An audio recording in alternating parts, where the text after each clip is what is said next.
Hair go long like Chia, money go long like Nia. I ain't in the big idea. My twins big like Tia. My twins big like Tia Tamara. Wait, Tia Tamara. Wait, Tia Tamara. Wait, Tia Tamara. Hair go long like Chia, money go long like Nia. You just gonna put your little nasty naked feet on my couch like that? First of all, bitch, this is our couch, and my feet ain't dirty. You got a whole lot of socks on. You been walking around. Get the interview started, bitch. Whatever. Okay, this is the official Who You Kiddin' interview with myself, ADF the Kid. ADF the Kid. All right. So, without further ado, you send in questions to help me interview me. So, first question. When did you fall in love with hip hop? That's not cliche at all. For me, I think it was when I was 4 years old and I heard LL Cool J's Roundaway Girl. I wanted to look like and dance like the girls in the videos. I thought it was dope. LL Cool J was fine, you know. So for me, that was, I think, how I came in. That was around the time MC Hammer was out and all of that. So it was around that time. All right. What is the one thing you fear? One of the many things that I fear is dying unfulfilled and stressed out. There's a huge story behind that. But I do not want to die not having ever walked in my purpose. I know people say you need to live in your purpose, but I want to at least walk in that to some degree. So I don't want to die unfulfilled. Okay. Do you have a bucket list? I do not have a bucket list of things. Should I make one? I guess I should make one. And the reason I don't think I have a bucket list is because I would be highly disappointed if I didn't conquer and achieve everything on that list. So I have certain particular goals, I believe, but a bucket list per se, I do not.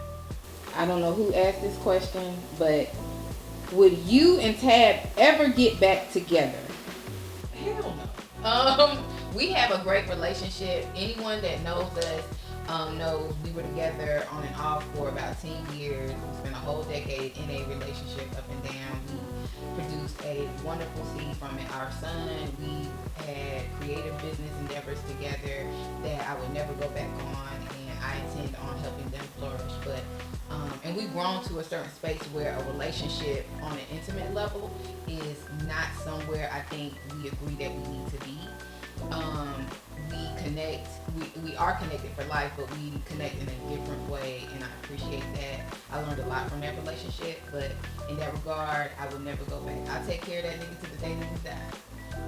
But being together again, no. How do you like to spend your free time? Currently, free time is not really a thing. My goal with my free time is to spend it more with family. I know when I was younger, I had my hands in so many pots, so I would like to get back to making that free time for more of my family and friendships and nurturing those. But right now my free time is all about the brand, all about the business. I'm in grind season for the next 4 or 5 years. So that's kind of non-existent right now. Sleeping. What makes you smile? That's different from day to day. I'm a people pleaser. I smile knowing that I have the ability to make others smile or laugh or inspire. That gets me going. My kids, of course, I know that's cliche, but I really don't care if they smiling that much right now because I really got to focus on my bag. But like I said, it changes from day to day.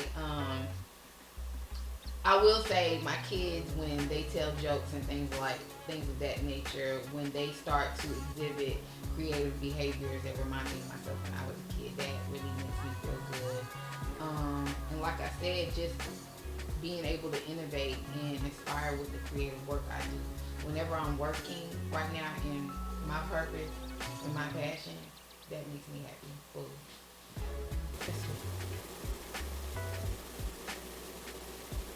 What's the biggest thing that you want to accomplish?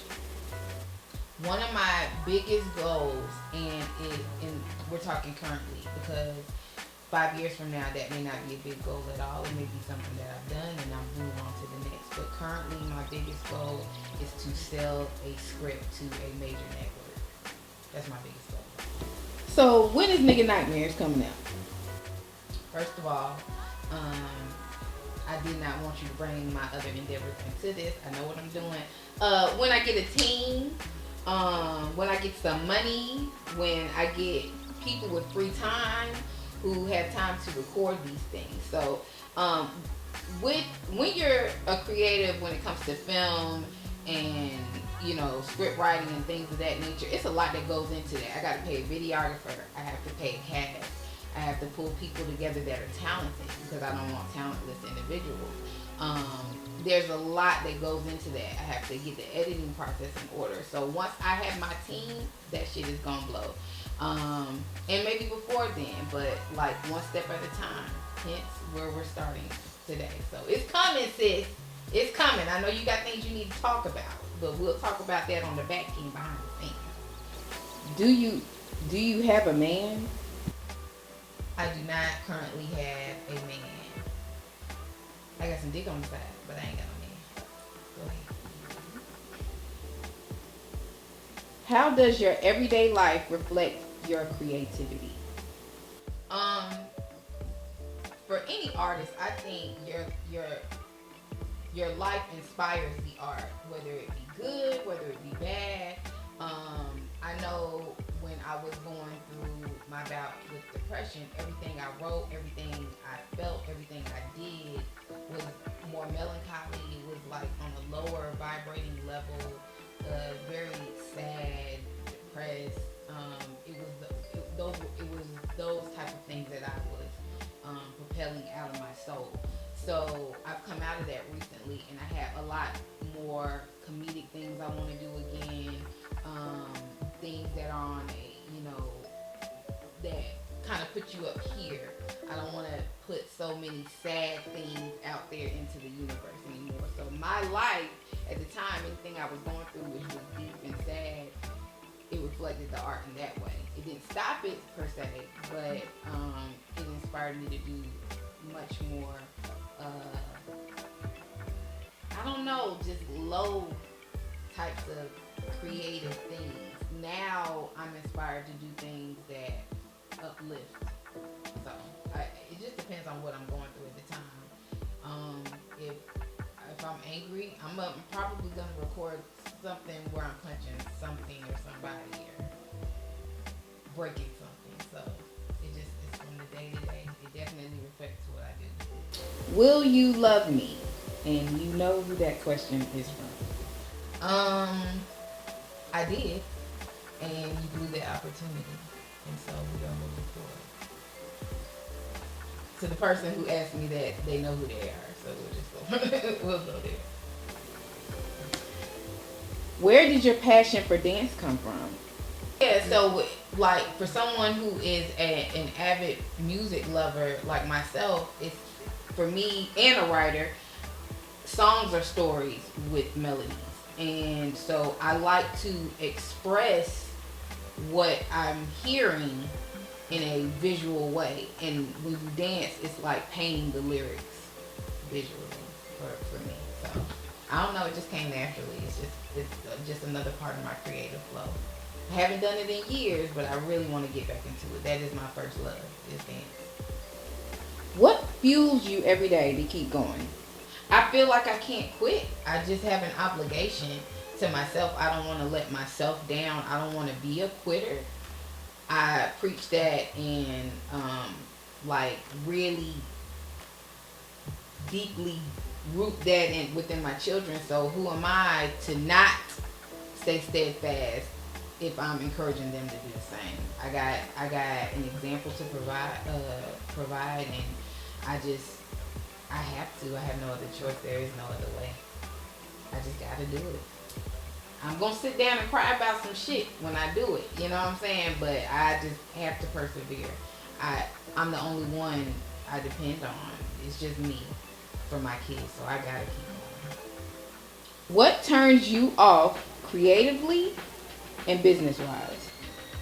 What turns me off creatively, though the answer is really one and the same. What turns me off creatively and professionally is when people mix their personal with the business and allow that to keep them from elevating and doing what they're supposed to do in regards to whatever the project is. That is a pet peeve. I mean, and this is gonna sound really fucked up because I'm trying to be a professional, but it made me really want to fight people for real. Because how dare you bring your personal shit into something that other people are involved in that could possibly hinder a project? I don't respect it.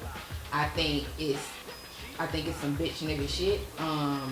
It's just no, but for real, I'm being all the way real. This is the Who You Kidding podcast. We straight up with ours. I don't respect that at all because I know as a mother, a single mother of 3, a woman who has her own adversities, who's working a full-time job, who's doing other things on the side to make ends meet and still coming back to the table creatively. If you always coming to the table with excuses or why you can't or whatever you're doing with it, I don't like excuses, and I don't like that mixing business and personal shit. And if you gonna mix your business and your personal, handle your shit on both ends. Know how to separate it and know how to be like, hey, we'll handle this here, and we still gonna get to what we need to get to and reach our deadlines. Once you do that shit, when it comes to business, you dead to me. Casket on these hoes. What is the one thing people misunderstand when working with you?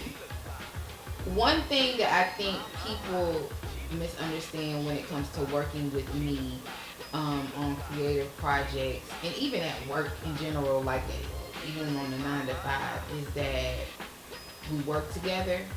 We are not confidants. We are not real friends. We are not.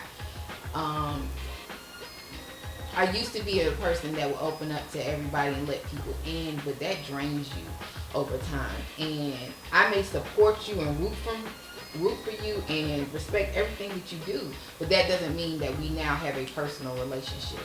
I think people need to learn how to draw the lines, because I'm going to draw the line, and I don't want you to take that shit personal. But at the end of the day, we working together, and that's that. Like Drake say, no new friends, and I stand on that shit. Like, me working with you and me being personal with you is 2 different things. Especially because, and here's my thing too, when it's time for you to separate from your business side, and because we all go through things, I may need to vent. The people I vent to are going to be on the outside of that. I don't want to go vent to the same people that I work with. It's not going to work, because if I have an issue with you to where I need to talk to you about that, we're going to talk about that on set once we hit pause or stop on the camera. So otherwise, I need to know how to separate the lines because my life is separate. How was it working with someone you were involved with? Transparency moment. I've done that 2 times.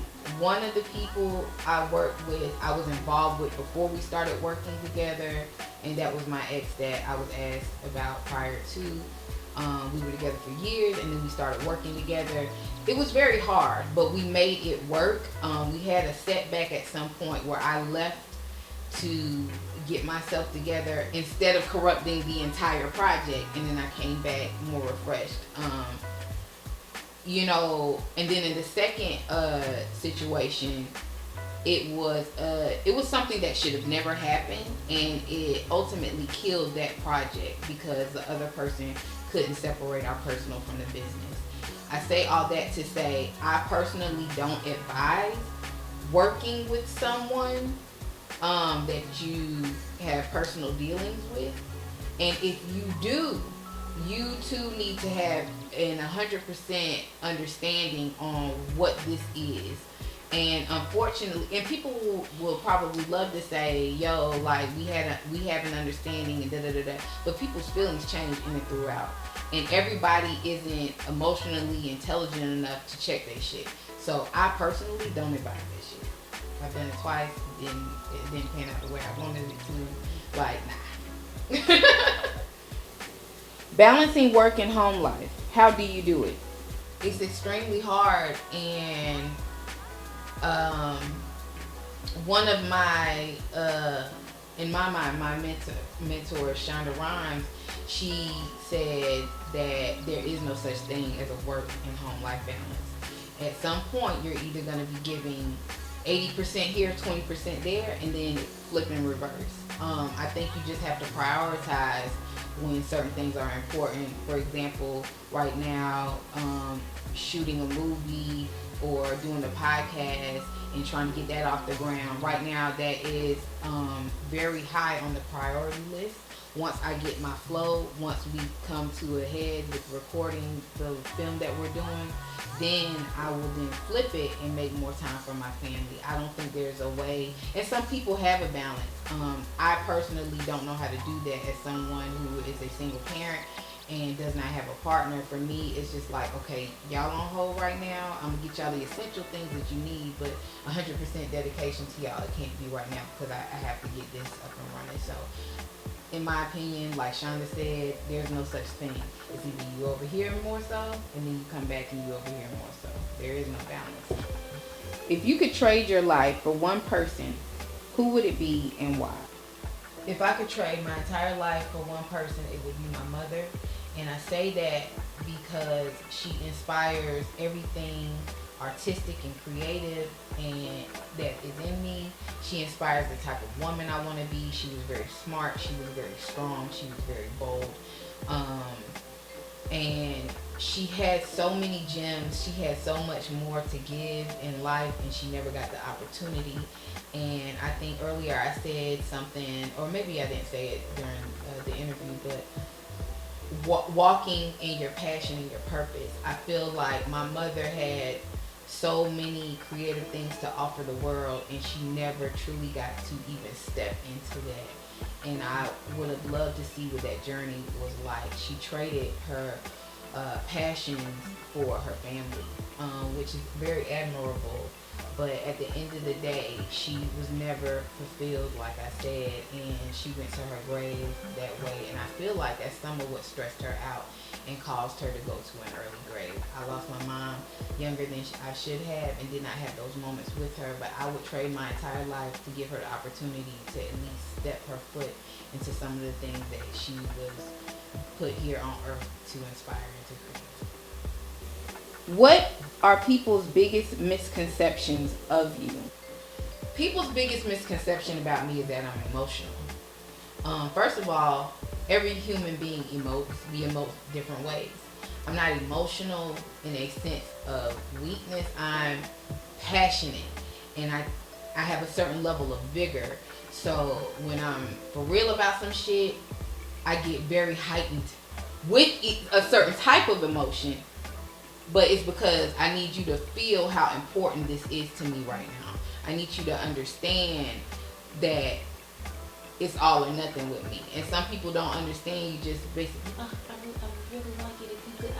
Fuck all that shit. Nigga, we came here to do a job. We're going to get this shit done. And this is what it is. You pissing me off. I'm about to punch you in your fucking face. That's not me being emotional. I'm passionate about what I love.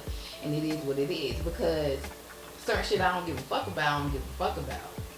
And there's no emotion at all. So, I'm not emotional. I'm an artist and I'm sensitive about my shit. There's that. What's next for Foxy Red Productions? What's next for Foxy Red Productions? Okay, there are so many things on the list, but first thing first, we getting this podcast popping. Next thing you know, we got some films to drop. It's some plays that's going to be getting casted for. And more skits. Getting back to entertaining with my improv crew is so many different things. So I wear multiple hats, and you will see that. But first things first, the podcast is popping right now. This is where we at. So let's take it here, and then it's up from there. What are some of the things that you need to fix all your creative hiccups? I need money, baby. If you want to cash at me, if you want to GoFundMe, if you want to just see me on the street, put a little something in my hand. Now I'm here to receive. I used to be the type of person that wouldn't take nothing from nobody, but you know what? That's got me nowhere. I need funding. Funding so I can pay the people I need to pay. Let's go. And last but least, bitch, when is the podcast dropping? Right now!